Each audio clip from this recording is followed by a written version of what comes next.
لا حول ولا قوة إلا بالله العلي العظيم حسبنا الله ونعم الوكيل نعم المولى ونعم النصير أعوذ بالله السميع العليم من الشيطان اللعين الرجيم بسم الله الرحمن الرحيم الحمد لله رب العالمين والعاقبة للمتقين والجنة للموحدين والنار للعاصين والملحدين والصلاة والسلام والتحية والإكرام على النبي الأمي العربي القرشي المكي المدني العبد المؤيد الرسول المسدد المصطفى الأمجد حبيب إله العالمين أبي القاسم محمد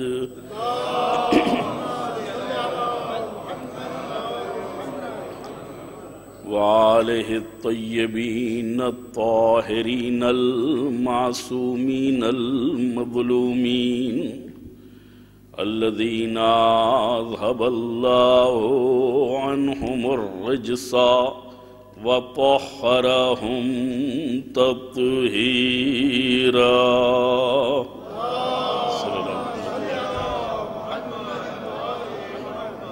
ولعنة الدائمة الباقية على أعدائهم أجمعين من يوم عداوتهم إلى قيام يوم الدين أما بعد فقد قال الله الحكيم في كتابه الكريم بسم الله الرحمن الرحيم ألف لام ميم ذلك الكتاب لا ريب فيه هدى للمتقين الذين يؤمنون بالغيب ويقيمون الصلاة ومما رزقناهم ينفقون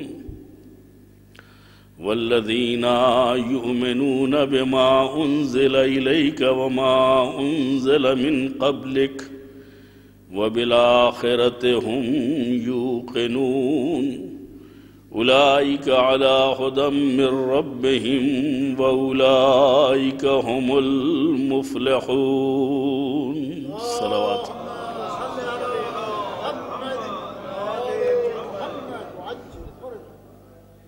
سماج کی فلاح و بہبود کے لیے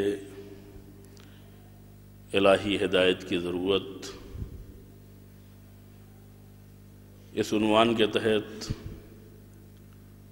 سورہ بقرہ کی ابتدائی آیتوں کو مسلسل آپ کی خدمت میں تلاوت کرنے کا شرف حاصل کر رہا ہوں۔ الف لام میم ذالک الکتاب لا ریب فیہ،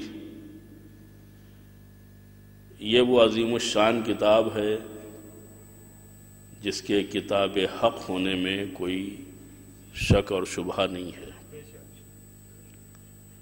ہدی للمتقین، یہ ہدایت ہے صاحبان تقوی کے لیے، پرہیزگاروں کے لیے، اللہ کی نافرمانی سے ڈرنے والوں کے لیے۔ صاحبان تقوی کون ہیں؟ یؤمنون بالغیب، جو غیب کے اوپر ایمان رکھتے ہیں، یقیمون الصلاۃ، نماز کو قائم کرتے ہیں، وَمِمَّا رَزَقْنَاهُمْ يُنْفِقُونَ، اور جو کچھ ہم نے بطور رزق انہیں فراہم کیا ہے اس میں سے وہ راہ خدا میں خرچ کرتے ہیں۔ والذین یؤمنون بما انزل الیک، پیغمبر جو کچھ ہم نے آپ پر نازل کیا ہے اس پر بھی ایمان رکھتے ہیں اور اس چیز پر بھی ایمان رکھتے ہیں جو آپ سے پہلے والوں کے اوپر نازل کیا ہے۔ وَهُمْ بِالْآخِرَةِ یوقنون، اور یہ سفر بڑھتے بڑھتے یقین پر تمام ہوتا ہے کہ آخرت کے اوپر انہیں یقین ہے، آخرت کے معاملے میں وہ یقین کی منزل پر فائز ہیں، یوقنون۔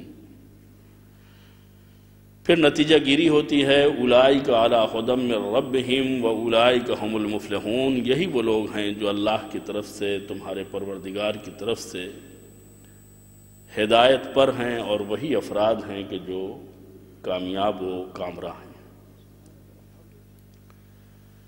ظاہر سی بات ہے کہ آیت میں جو معانی اور مفاہیم ہیں انہیں سمیٹنا ایک اشرے کی گنجائش سے بالاتر ہے، لیکن جتنا ممکن ہے اتنا بیان کر کے اپنی بات کو بھی مکمل کرنا چاہوں گا اور اپنے ثواب کا استحقاق بھی باقی رکھنا چاہوں گا۔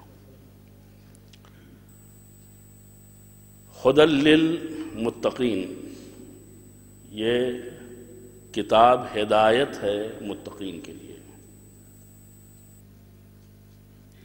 یعنی تھوڑا بہت فائدہ تو کسی کو بھی حاصل ہو سکتا ہے۔ جیسے میں نے ابتدا میں عرض کیا کہ کتاب اتنی عظیم الشان ہے کہ زندہ کیا ہیں، مردہ بھی ان سے فیضیاب ہوتے ہیں۔ تو غیر متقی بھی فیضیاب ہو سکتے ہیں، لیکن یہ غیر متقی کی ہدایت کے لیے نہیں ہے، یعنی مکمل ہدایت مخصوص ہے متقین کے لیے۔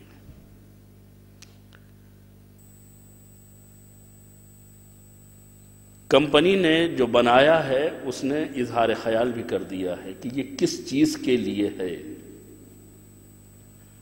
ہم لوگ جن ممالک سے تعلق رکھتے ہیں اس میں جگاڑ نکال لیتے ہیں، فائدے اپنے طور پہ تلاش کر لیتے ہیں، وہ اپنی جگہ کے اوپر ہے، لیکن کمپنی کا اعلان کیا ہے کہ یہ متقین کی ہدایت کے لیے ہے۔ پیغمبر نے فرمایا تھا 2 چیزیں چھوڑ کے جا رہا ہوں، ایک کتاب، ایک اطرت۔ اطرت کون؟ اہل بیتی، میرے اہل بیت۔ اہل بیت کون؟ لفظوں سے تلاش نہ کیجیے گا، میں نے ایک لفظ گزارش کی ہے کہ ہر چیز کے لغوی معنی ہوتے ہیں، اگر لغت کے اعتبار سے آپ اہل بیت تلاش کریں گے تو پتہ غلط ہو جائے گا۔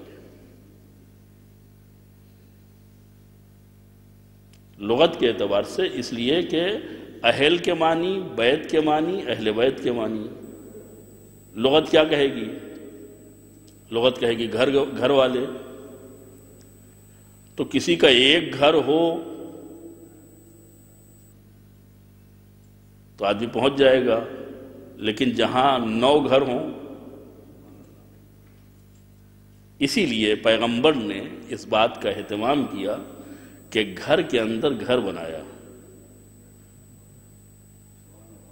بیت کے اندر کیسا کا بیت بنایا، اور اعلان کیا کہ لفظوں کے ذریعے سے، لغت کے ذریعے سے میرے اہل بیت کی تلاش نہ کرنا، ہؤلاء اہل بیتی، یہ میرے اہل بیت ہیں۔ چنانچہ آپ دیکھیں قرآن میں اس کی مثال ملتی ہے، جب ہم اہل بیت کہتے ہیں تو اہل بیت سے گھر والے سمجھ میں آتے ہیں، لفظوں کی بنیاد کے اوپر، لغت کی بنیاد کے اوپر۔ اہل و عیال، گھر والے، اس سے بڑا مصداق لغت میں کوئی اور نہیں ہے، بیوی اور بچے۔ لیکن مشکل یہ ہے کہ قرآن نے دوسرے معنی میں استعمال کیا ہے۔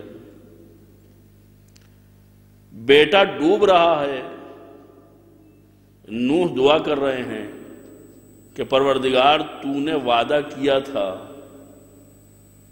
قرآن کیا کہتا ہے؟ اِنَّهُ لَيْسَ مِنْ أَهْلِكَ، یہ تمہارے اہل سے نہیں ہے۔ بیٹا ہے اور اہل سے نہیں ہے، کیا مطلب ہوا؟ اِنَّهُ عَمَلٌ غَيْرُ صَالِحٍ، یعنی صرف باپ اور بیٹے کے رشتے کی بنیاد کے اوپر اہل بیت طے نہیں ہوں گے، عمل کی بنیاد کے اوپر بھی۔ چونکہ یہاں عمل غیر صالح ہے، لہذا بیوی ہوگی تو بھی اہل نہیں ہے، بچہ ہوگا تو بھی اہل نہیں ہے۔ پیغمبر جانتے تھے کہ اگر میں لفظیں بول کے چلا جاؤں گا تو امت لفظوں کے بھنور میں پھنس کے رہ جائے گی، لہذا انہوں نے کسا کا گھر بنایا، اللہم انا ہؤلاء اہل بیتی، یہ میرے اہل بیت ہیں، جن کا گھر کہیں اور ہے۔ پیغمبر کے گھر سے ملا ہوا ہے، اس کا مطلب یہ ہے کہ پیغمبر کا گھر اور ہے، ان کا گھر اور ہے، لیکن ذہن، فکر، خیال، منشا اور مشیت اتنی ہم آہنگ ہے کہ گھر الگ ہو سکتے ہیں لیکن باتیں الگ نہیں ہو سکتی۔ ان ہؤلاء اہل بیتی، یہ ہمارے اہل بیت ہیں۔ تو قرآن اکیلے نہیں چھوڑا ہے، قرآن اطرت کے ساتھ، اطرت اہل بیت۔ اہل بیت میں آپ پوری حدیث کیسا پڑھیے، آپ کو معلوم ہو جائے گا کہ کون کون آیا اور کس کس طریقے سے آیا۔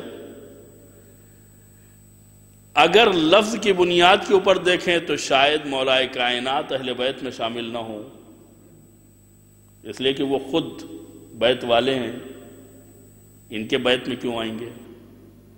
لیکن جب پیغمبر نے دعا کی کہ یہ میرے اہل بیت ہیں تو سب سے بڑا مصداق مولا کائنات حضرت علی بن ابی طالب علیہ السلام۔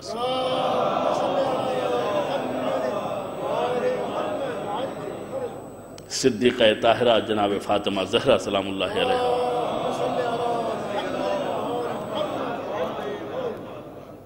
امام حسن اور امام حسین علیہم السلام،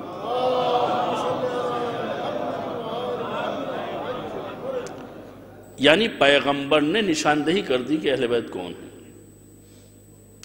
تو جو صفت قرآن کی ہونی چاہیے وہی صفت اہل بیت کی ہونا چاہیے، اس لیے کہ یہ دونوں برابر کے ہیں، ثقلین ہیں، دونوں گراں بہاں، دونوں قیمتی، دونوں عظیم الشان، دونوں وزین، دونوں سنگین، یہ دونوں ہیں۔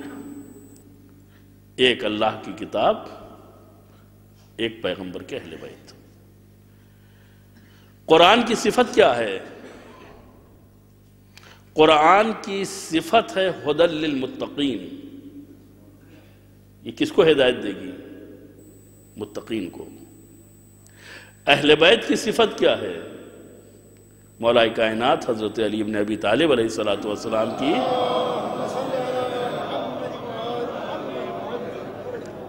امام المتقین، امام المتقین۔ القاب بہت سے ہیں، امیر المومنین بھی ہے، امام المتقین بھی ہے۔ لفظ امیر مومنوں کے ساتھ ہے، لفظ امام متقین کے ساتھ ہے۔ شاید اس کی وجہ یہ ہو کہ مومن متقی کے مقابلے میں عام لفظ ہے، مومن متقی کے نسبت عام لفظ ہے، اور اس کا زیادہ رابطہ دنیا سے ہے، اس لیے کہ قرآن آخرت کے بارے میں، قیامت کے بارے میں ایک اعلان کرتا ہے، یوم ندعو کل اناس بامامہم، یعنی امارت کا تعلق جو ہے وہ آخرت سے نہیں ہے، امیری کا تعلق آخرت سے نہیں ہے، امامت کا تعلق آخرت سے ہے۔ ہم اس دن یوم ندعو، روز قیامت، لوگوں کو بلائیں گے کس کے ساتھ؟ ان کے امام کے ساتھ۔ یوم ندعو کل اناس، یعنی کوئی چھوٹنے نہیں پائے گا، ہر ایک کو اس کے امام کے ساتھ بلائیں گے۔ اس کا مطلب کیا ہوا کہ اگر قرآن کی ہدایت فائدہ دے سکتی ہے تو متقین کے لیے، اور علی کی امامت فائدہ دے سکتی ہے تو متقین کے لیے۔ مومنوں کے امیر ہیں لیکن متقین کے امام ہیں۔ اب یہاں پہ ہمیں دعا کرنا چاہیے کہ پروردگار ہمیں اس لائق بنا دے کہ علی کی امامت میں ہم روز قیامت خدا سے ملاقات کریں۔ امام المتقین، لفظ امام اپنے ساتھ ایک بہت دقت، باریک بینی اور ظرافت رکھتا ہے۔ متقی کون ہے؟ جو ایمان بالغیب رکھتا ہو، جو نماز قائم کرتا ہو، وغیرہ وغیرہ آپ کی نگاہوں کے سامنے ہے۔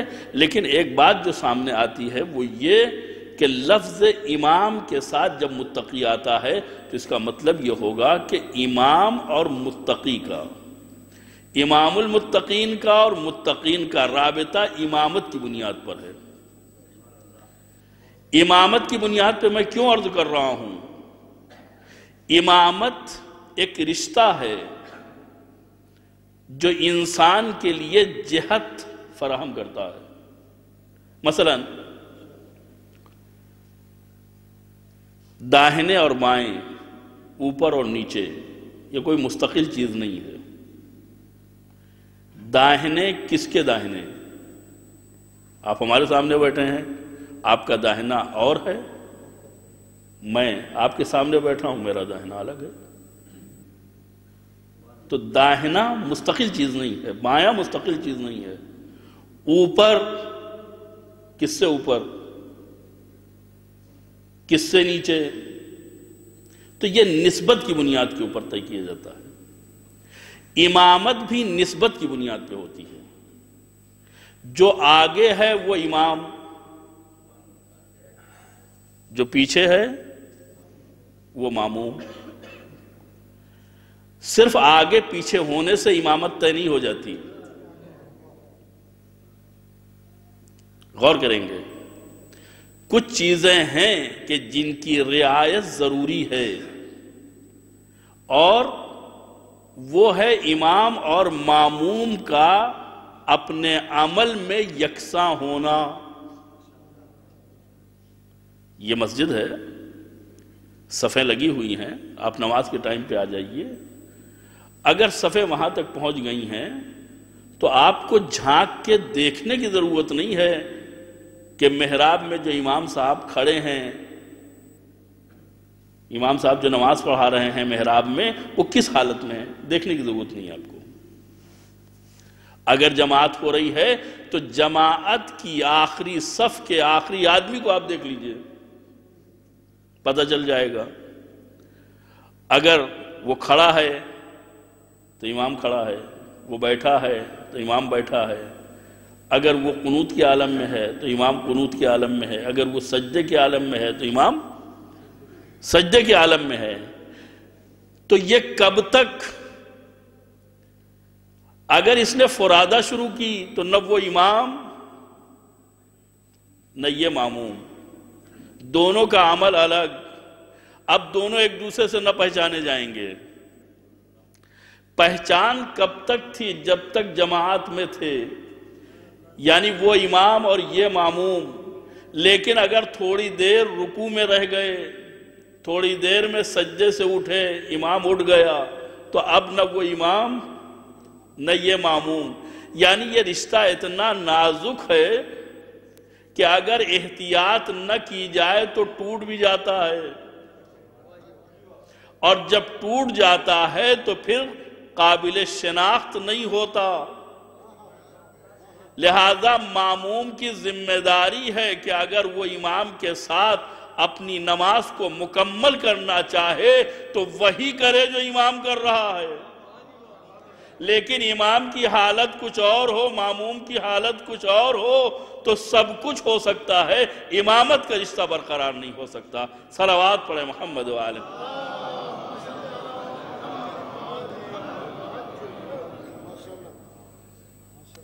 لہذا اب ضروری نہیں ہے کہ ہم دیکھیں امام کیا کر رہا ہے، ہم ماموم کے عمل سے اندازہ لگا لیں گے. امام محراب میں ہے، ماموم آخری صف میں ہے، ہم نے دیکھا کہ وہ کھڑا ہے تو اس کا مطلب امام کھڑا ہے. تو یہ ماموم ذریعہ معرفت بنتا ہے امام کے لیے، یہ ذریعہ شناخت بنتا ہے اپنے پیشوا کے لیے، یہ پہچان کا وسیلہ بنتا ہے اپنے ہادی کے لیے.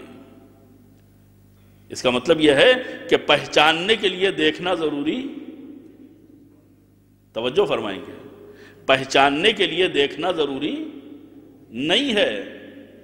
کردار دیکھتے جاؤ معمومین کا، امام سمجھ میں آ جائے گا.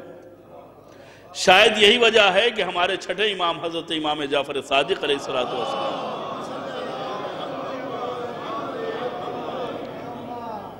فرماتے ہیں کونو لنا زینا ولا تکونو علینا شینا. ہمارے لیے زینت بنو، ہمارے لیے باعث شرم و حیا نہ بننا. کونو لنا زینا، ہمارے لیے زینت بنو، ہمارے لیے باعث شرم و حیا نہ بننا.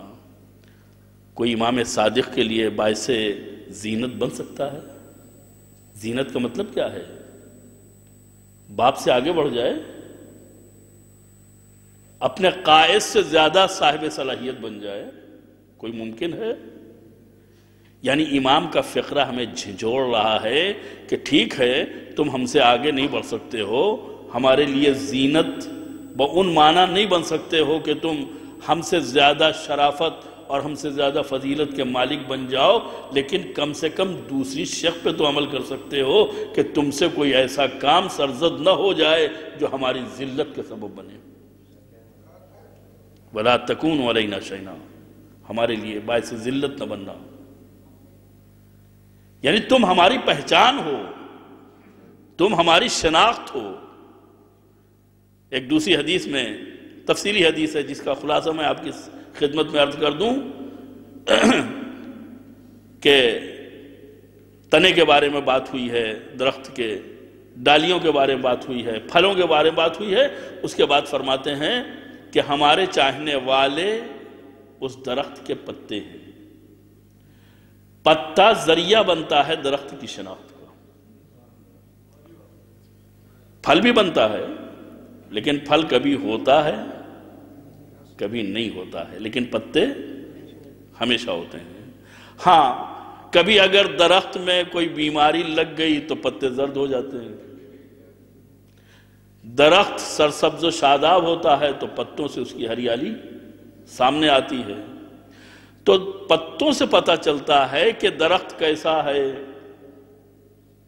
تو اگر آل محمد نے ہمیں اپنے مقدس شجر کے لیے پتوں کی حیثیت قرار دیا ہے تو پھر ہماری ذمہ داری بھی ہے کہ ہم ایسے پتے بنے جو ان کے لیے نیک نامی کا سبب بنے، بدنامی کا سبب نہ بنے.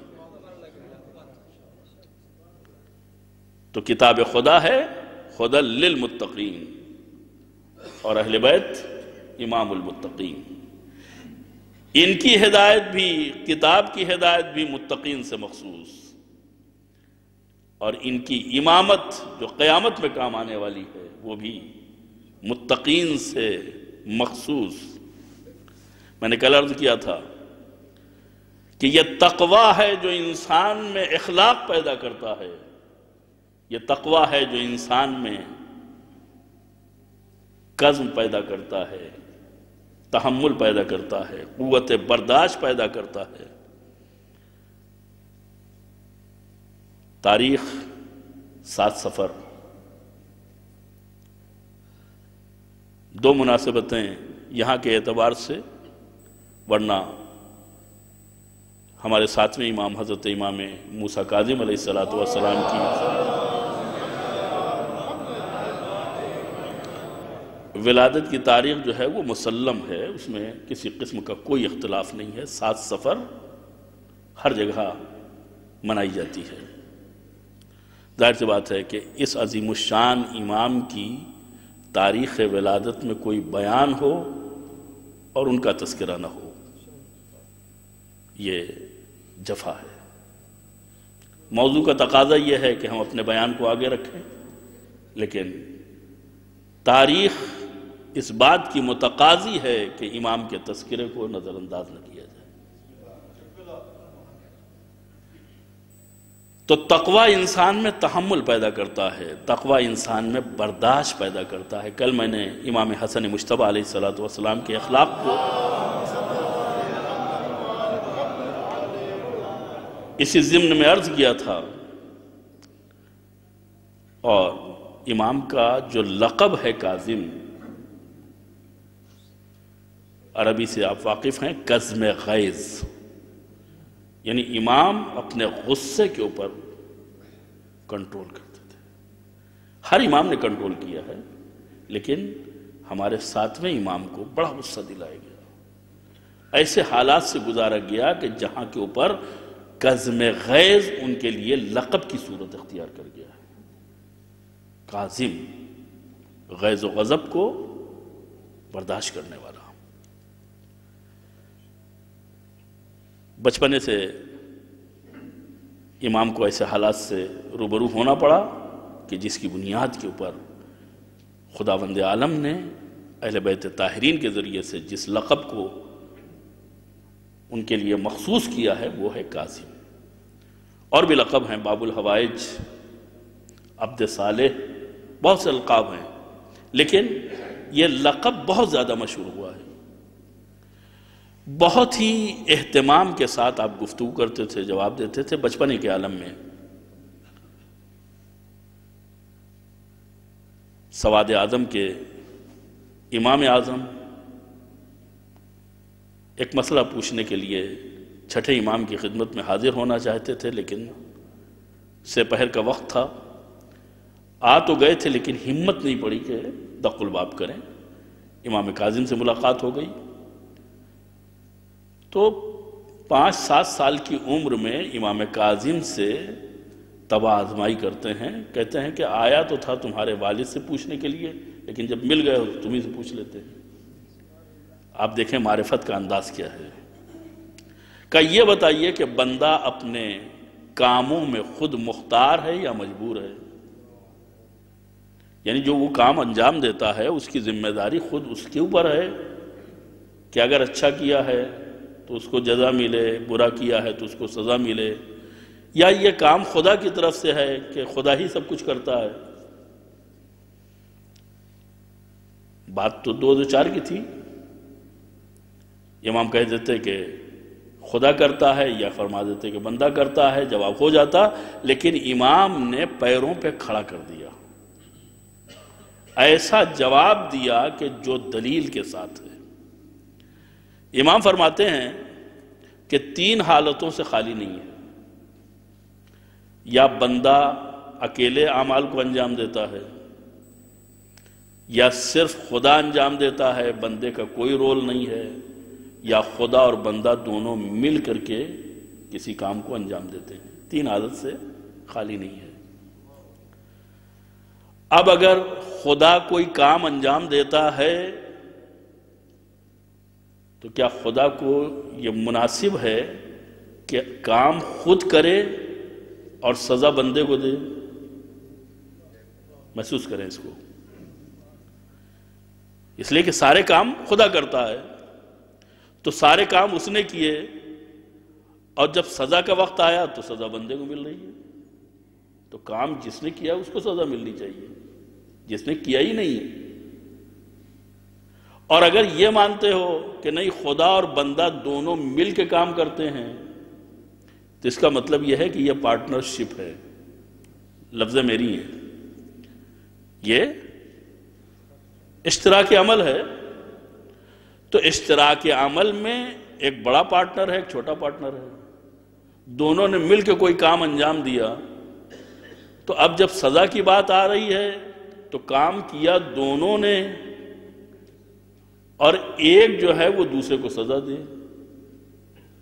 جو بڑا پارٹنر ہے وہ چھوٹے پارٹنر کو سزا دے رہا ہے. کیا یہ حق و انصاف ہے؟ کہا نہیں. کہ پھر تیسری صورت بچتی ہے کہ بندہ جو کچھ کرتا ہے وہ اپنے ارادے اور اختیار سے کرتا ہے، لہذا اس کو شریعت ہی نہیں مانتی ہے بلکہ ساری دنیا کی عقلیں بھی مانتی ہیں. اور اگر عقل نہ مانتی ہوتی تو جیلیں نہ بنتی. یعنی جس سے کوئی غلطی سرزد ہو جاتی ہے، گناہ سرزد ہو جاتا ہے، تخلف سرزد ہو جاتا ہے، اسے جیل میں بند کر دیا جاتا ہے. اگر اس کام کے انجام دینے میں خدا شریک تھا یا خدا ہی نے کیا تھا تو اس بیچارے کو اندر کیوں کیا ہے؟ امام نے جواب دیا، مطمئن ہو کے گئے. لیکن جب دوسری مرتبہ چھٹے امام سے ملنے کے لیے آئے تو ایک شکایت لے کے آئے. توجہ فرمائیں گے کیا شکایت لے کے آئے؟ یہ ذہن میں رہے کہ امام ہفتم کی عمر جو ہے وہ 5-7 سال کے درمیان میں ہے. چھٹے امام کے پاس شکایت لے کے آتے ہیں کہ آپ کے صاحبزادے ایسی جگہ نماز پڑھ رہے تھے جہاں سے لوگ گزر رہے تھے. ایسی جگہ نماز پڑھنا یہ خضوع و خشوع کے خلاف ہوتا ہے. آپ سوچئے کہ کتنا بڑا آدمی ایک 5 سال کے یا 7 سال کی عمر کے بچے کے بارے میں گفتگو کر رہا ہے. اس کا مطلب یہ ہے کہ یہ جانتے ضرور تھے کہ یہ عام بچپنا نہیں ہے، ورنہ جہاں عام طور پہ اس عمر کے بچے نماز ہی نہیں پڑھتے ہیں وہاں نماز پڑھتے ہوئے دیکھ لیا تو یہی غنیمت ہے. کہا کہ آپ کے صاحبزادے جو ہیں وہ ایسی جگہ نماز پڑھ رہے تھے کہ جہاں سے لوگ گزر رہے تھے. تو امام نے کہا کہ ابھی وہ تشریف لائیں گے تو آپ انہی سے، اعتراض ان پر ہے تو جواب بھی انہی سے لے لیجئے گا. امام کاظم علیہ السلام جب سامنے آتے ہیں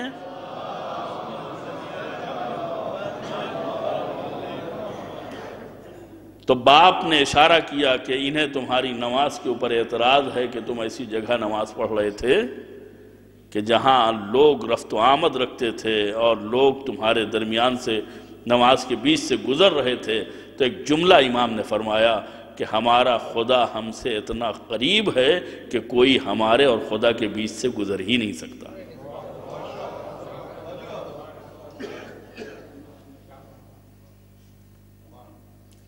خضوع و خشوع میں فرق آنے کی بات کیا ہے؟ یہ تو گزرنے کی بات ہے. اگر تیر پیروں سے گزر جاتا ہے تو بھی ہماری نماز پہ کوئی اثر نہیں ہوتا. ہم سے کوئی سوال کر لیتا ہے تو ہم حالت نماز میں انگوٹھی دے دیتے ہیں اور خدا سورہ بھیج کر کے، آیتیں بھیج کر کے اس بات کی تصدیق کرتا ہے کہ جب بغیر خضوع و خشوع کے نماز میں یہ آیت آئی ہے تو خضوع و خشوع والی نماز کیسی ہوگی؟ صلوات پڑھیں محمد و آل محمد.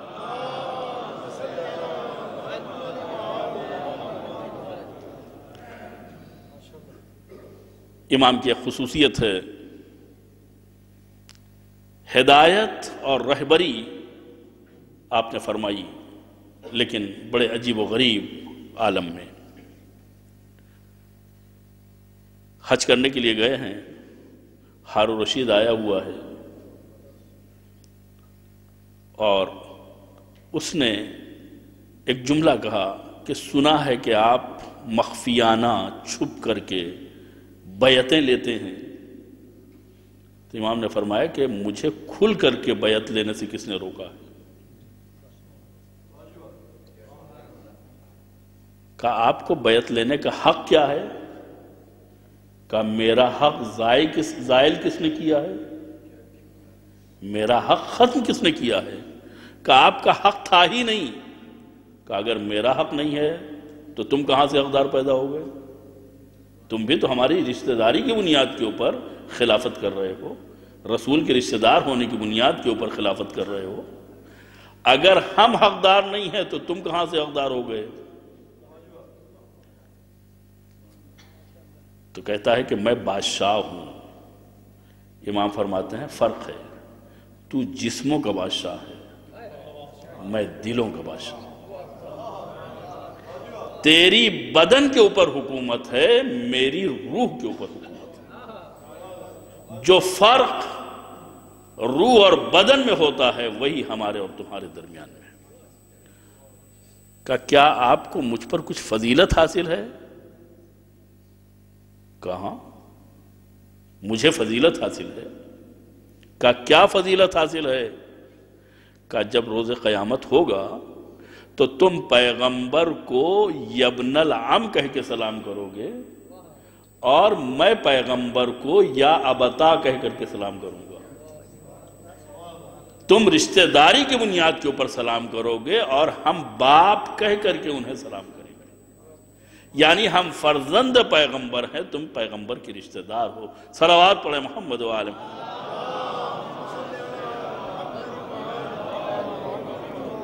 بات نہ بن سکی، حرم میں کہنے لگا میں چند مسئلے آپ سے پوچھوں گا اور آپ کو صحیح جواب دینا پڑے گا، اور اگر آپ نے صحیح جواب نہ دیا تو میں آپ کی گردن مار دوں گا صفا و مروہ کے درمیان میں۔ ایک غلام، ہارون رشید کا غلام، التماس کرنے لگا کہ نہیں سرکار، یہ مکہ ہے، مکے کی حرمت ضائع نہ ہونے چاہیے، اور صفا و مروہ کے درمیان میں قتل بہت بڑا گناہ ہے، لہذا اس جوان کو بخش دیجئے، اس کو قتل نہ کیجئے۔ تو امام مسکرا رہے تھے۔ لوگوں نے پوچھا ایسے عالم میں جبکہ آپ کے قتل کی تدبیر کی جا رہی ہے آپ مسکرا رہے ہیں؟ کہا مجھے اس بات پہ ہنسی آ رہی ہے کہ اس غلام میں اور اس کے آقا میں دونوں میں سے زیادہ احمق کون ہے؟ کہا کیا مطلب؟ کہا میری موت نہیں آئی ہے اور ہارون مارنا چاہتا ہے، یہ احمق ہے، یا موت آ گئی ہے اور یہ غلام جو ہے وہ سفارش کر کے بچانا چاہتا ہے، یہ زیادہ احمق ہے؟ یعنی جب موت آ جائے گی تو کسی کی سفارش چلنے والی نہیں ہے، اور جب موت نہیں آئی ہے تو کسی کا ارادہ کامیاب ہونے والا نہیں ہے۔ لہذا یہ دونوں احمق ہیں جو ہمارے لیے سفارش بھی کر رہے ہیں اور ہماری موت کی تدبیر بھی کر رہے ہیں۔ اور یہی وہ جذبہ تھا جس نے مولا کائنات کو تمام لشکروں سے بالکل بے نیاز کر دیا تھا۔ آپ بغیر ذرا کے فوجوں میں گھس جاتے تھے اور ایسے حملے کرتے تھے کہ جس سے دشمنوں کے ہوش اڑ جاتے تھے۔ لوگوں نے پوچھا کہ آپ کسی کی پرواہ کیے بغیر کیوں حملہ کرتے ہیں؟ تو امام نے کہا کہ جب میری موت آ جائے گی تو لشکر بھی نہیں بچا سکتا، اور نہیں آئے گی تو دشمن بھی میرا بال بیکا نہیں کر سکتا۔ یہ یقین ہونا تو چاہیے۔ اگر یقین ہوگا تب جا کر کے انسان اس منزل کے اوپر پہنچے گا جہاں پر ایمان مستحکم ہو جائے گا۔ صلوات پڑھیں محمد و آل محمد۔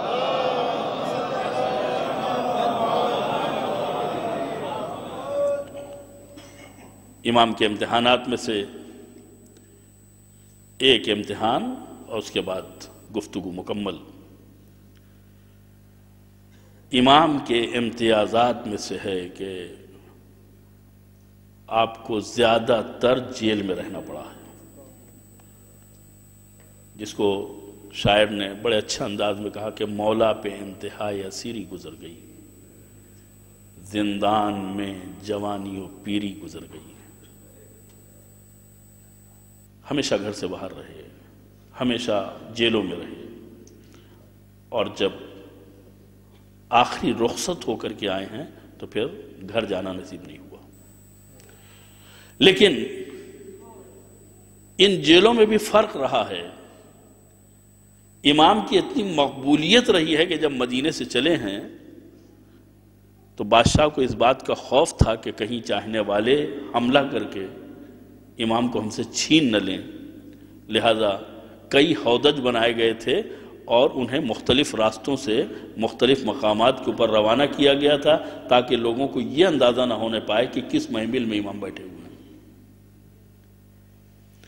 ایک محمل جو ہے وہ بصرہ گئی ہے جس میں امام تھے، امام کو قید خانے میں رکھا گیا اور قید خانے کے ذمہ دار کو لکھا گیا کہ ان کے اوپر سختیاں کرے۔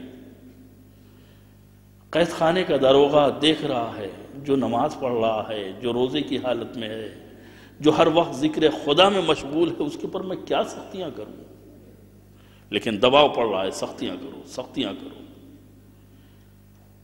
آخر میں جب ہارون مطمئن نہیں ہوا تو فرد بدل دی، دوسرے کے حوالے کیا، دوسرا بھی معرفت شناس ہو گیا، تیسرے کے حوالے کیا، آخر میں عاجز آ کر کے اس نے بغداد بلا لیا، بغداد میں فضل ابن ربی کے حوالے کیا،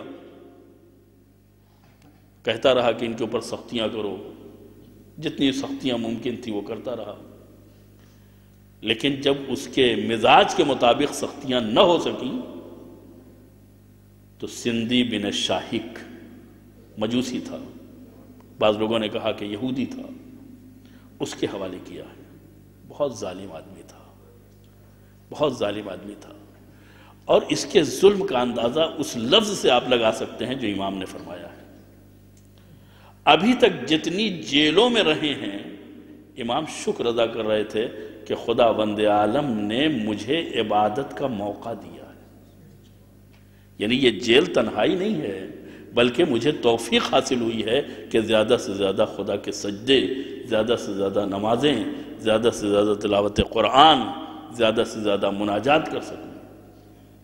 لیکن جب اس ملعون کی جیل میں پہنچے ہیں تو امام فرماتے ہیں پروردگار یا مجھے موت دے دے یا اس جیل سے رہا کر دے۔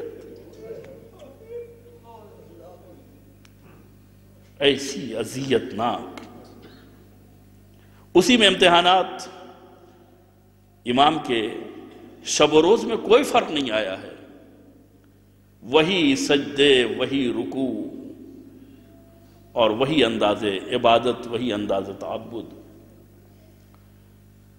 امام کو آپ دیکھیں کہ ذہن کتنا گندا، امام کو بدنام کرنے کے لیے ایک منصوبہ بنایا گیا، ایک بازاری عورت کو فراہم کیا گیا کہ جو جیل میں جائے اور بعد میں آ کے الزام لگا دے کہ معاذ اللہ امام نے کوئی دست درازی کی ہے۔ آپ دیکھیں کہ صرف جسمانی اذیت نہیں، روحانی اذیت کا بھی انتظام کر رہے ہیں۔ اس عورت کو بھیجا گیا منصوبے کے تحت، لیکن جانے کے بعد وہ دیکھ رہی ہے کہ یہ سجدے سے سر اٹھائیں، مناجات سے لب روکے تو میں کچھ کہوں، کھڑے کھڑے تھک گئی، بیٹھ گئی، پھر اس نے غور سے سننا شروع کیا، سبوح قدوس رب الملائکۃ والروح، سبحان ربی العالی و بحمدہ، سبحان ربی العالی و بحمدہ۔ آواز آ رہی ہے، ذکر سجدہ ہو رہا ہے، پھر اچانک محسوس کیا کہ اور بھی آوازیں آ رہی ہیں، لبیک عبدی لبیک عبدی۔ جب اوپر کی طرف نگاہ گئی تو دیکھا کہ آسمان کے دریچے کھلے ہوئے، حوریں ہاتھوں میں گلہائے عقیدت لیے ہوئے وہی ذکر سجدہ دہرا رہی ہیں، دیواروں سے آواز آ رہی ہے، ذکر سجدہ دہرایا جا رہا ہے، لبیک عبدی لبیک عبدی کی آواز آ رہی ہے۔ اس سے برداشت نہ ہو سکا، اس نے بھی سر سجدے میں رکھ دیا۔ اب ادھر امام کا سجدہ ہے، ادھر کنیز خدا کا سجدہ ہے۔ آئی تھی گناہ کی نیت سے، لیکن سر سجدے میں رکھنے کے بعد پروردگار کی عبادت کی لذت کو محسوس کر رہی ہے۔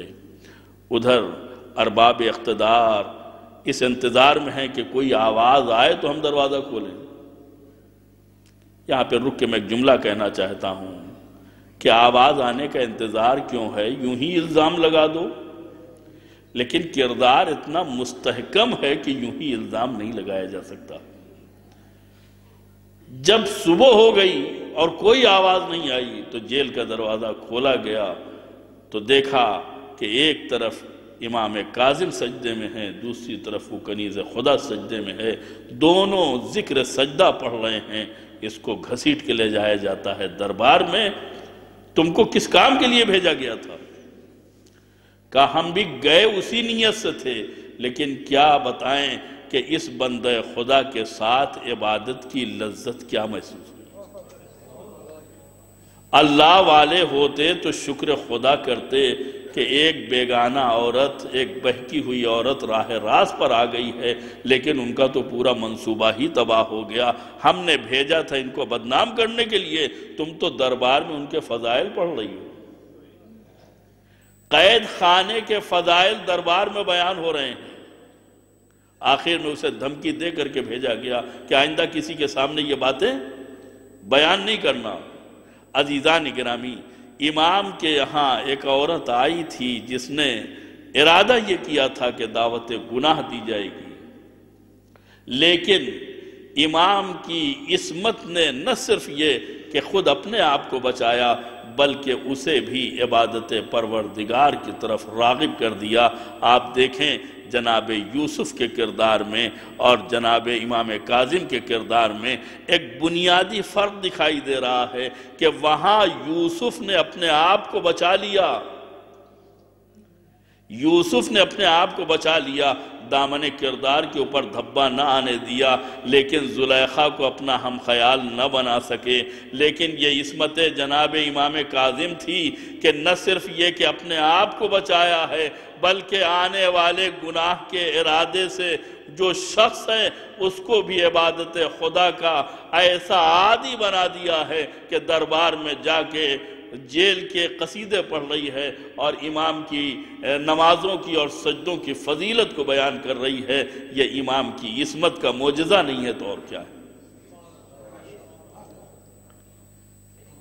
جب بات آ گئی ہے عبادت کی تو جیلوں میں عبادت کرنا، گھروں میں عبادت کرنا، یہ عبادت تو سمجھ میں آتی ہے، لیکن جلے ہوئے خیام کے درمیان ہتھکڑیوں میں، بیڑیوں میں، توق خاردار میں جکڑے ہوئے، شاید یہی وجہ ہے کہ مولا کائنات نے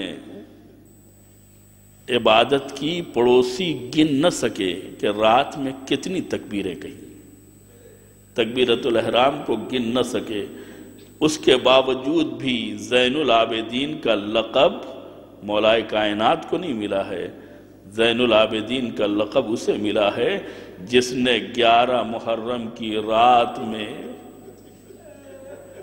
تپتی ہوئی گرم ریت کے اوپر تجدید تیمم کر کے نماز شب پڑھنے کے بعد جو طولانی سجدہ کیا ہے جس کی مثال نہیں ملتی، بکھرے ہوئے لاشوں کے درمیان میں سجدہ کرنا یہ آسان کام نہیں۔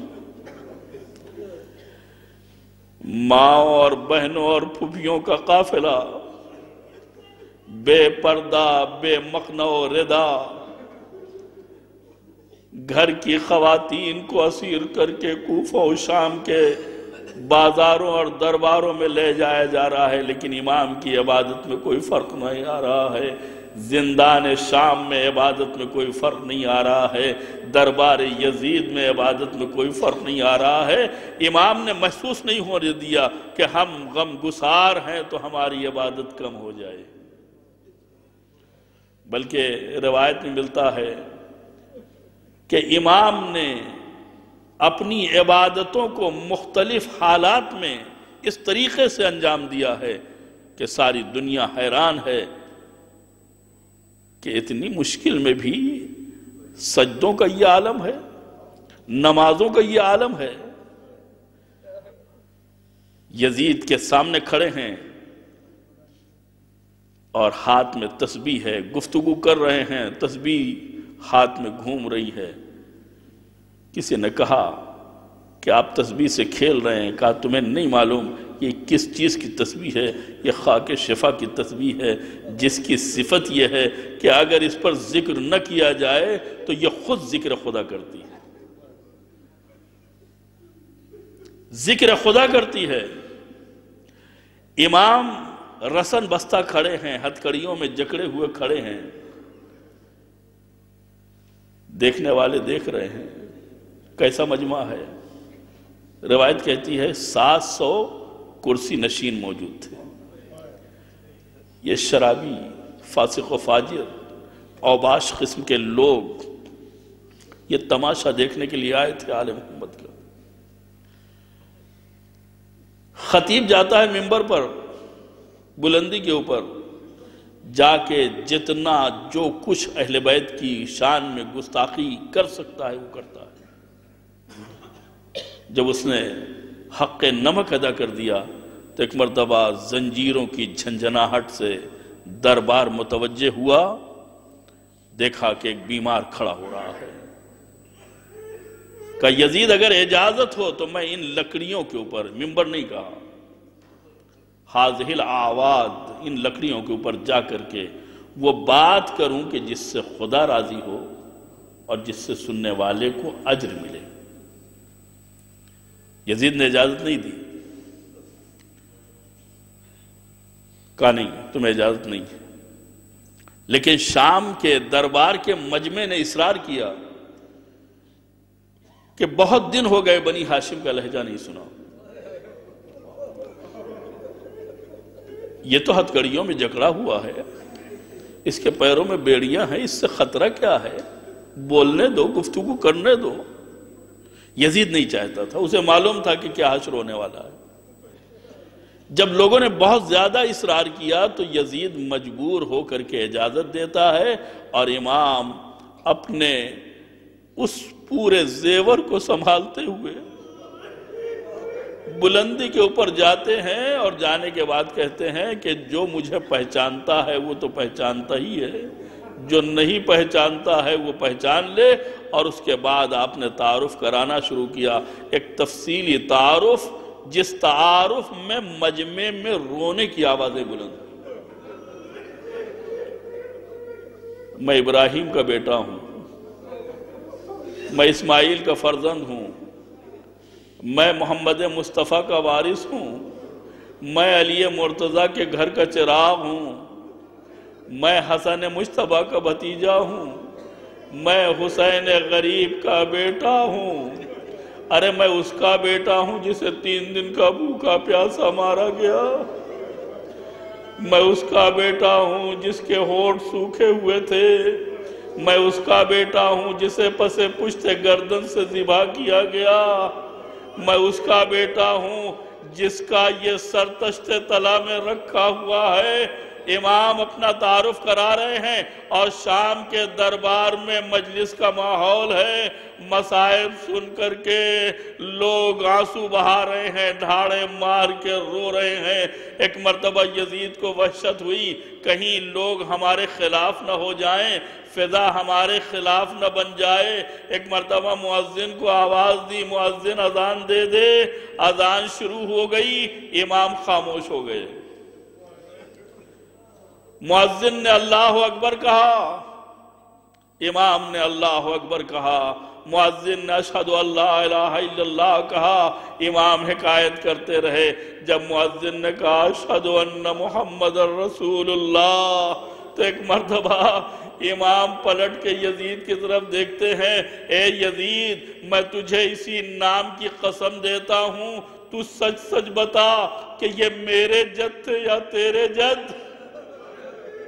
اگر ان کو اپنا جد بتاتا ہے تو تو جھوٹا ہے، اور اگر میرا جد بتاتا ہے تو کیا یہی انصاف ہے کہ نانا کا نام تو اذان میں لیا جائے اور نواسوں کو، نواسیوں کو اسیر کر کے بے مخنہ و چادر دیار بدیار پھرایا جائے؟ ہائے زینب، ہائے ام کلثوم ایک رسن ہے، نہ جانے کتنے گلے اور بازو ہیں، آگے آگے منادی کی ندا ہے، انہیں ترک و دیلم کے غلام و کنیز نہ سمجھنا، ہاذہی سبایا من بنات رسول اللہ، یہ رسول اللہ کی ذریت ہے جنہیں دیار بدیار پھرایا جا رہا۔ سیعلم الذین ظلموا ای منقلب ینقلبون انا للہ و انا الیہ راجعون۔ الہی بحق الزہرا و ابیہا و بعلہا و بنیہا و بحق الائمة التسعة الطاہرین من ذریت الحسین علیہ السلام فاستجب دعانا واقضی حاجاتنا برحمتک یا ارحم الراحمین۔ پروردگارہ ہمارے اس مختصر سے عمل کو قبول فرما، توفیقات میں اضافہ فرما، بیماروں کو بحق بیمار کربلا شفاء کامل و عاجل عنایت فرما، مرحومین کی مغفرت فرما۔ مالک ہمیں اس وقت تک موت نہ دینا جب تک کہ تیری ذات اور ہمارے زمانے کا امام ہم سے راضی نہ ہو جائے۔ دنیا میں ہمیں زیارت محمد و آل محمد اور آخرت میں ان کی شفاعت نصیب فرما۔ پرچم اسلام کو سربلند فرما، پرچم کفر و نفاق و الحاد کو سرنگوں فرما، علماء اعلام اور مراج کرام کی حفاظت فرما، مزارات مقدسہ کی حفاظت فرما۔ اہل بیت کے چاہنے والے گوشہ و کنار دنیا میں جہاں کہیں بھی ہوں ان کی جان و مال، عزت و ناموس کی حفاظت فرما۔ دشمنان اسلام اگر اصلاح کے لائق نہیں ہیں تو انہیں نیست و نابود فرما۔ ولی برحق وارث زہرا امام زمانہ کے ظہور میں تعجیل فرما۔ ہم سب کو ان کے ناصروں، مددگاروں اور غلاموں کے فہرست میں شامل فرما۔ وصلی اللہ علی محمد وآلہ الطیبین الطاہرین المعصومین۔ ایک مرد مومن وہاب علی ابن عمران علی صاحب کا انتقال ہو گیا ہے، ان کے لیے نماز وحشت اور سورہ فاتحہ کی التماس ہے۔ جملہ مومنین و مومنات کے ساتھ وہاب علی ولد عمران علی صاحب کو ایصال ثواب فرما۔